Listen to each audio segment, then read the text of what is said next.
চলো ফ্রেন্ড, আজকে দেখাবো কোচবিহারের আমাদের বিখ্যাত রাসমেলা। চলো এবার কিন্তু আমরা মেলার দিকে ভিতরে প্রবেশ করে নিলাম। আর চলো এখন দেখো, আমার সাথে আমার একটা ফ্রেন্ড আসছে আর আমার ছেলের ফ্রেন্ড আসছে, ছেলে আর ছেলের বাবা, আমরা সবাই মিলে আসছি।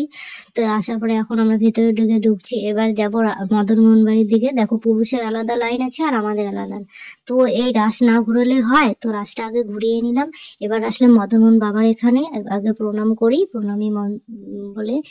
তো প্রণামটাও করে নিলাম। এবার চলো বাইরের দিকে যাওয়া যাক, আর বাইরেটা দেখাই। বেশি তো ঘোরা যাবেই না, কারণ বাচ্চা নিয়ে এসেছি, দেখি কতটা ঘুরতে পারি। চলো দেখা যাক, চলো কি কি দেখাই।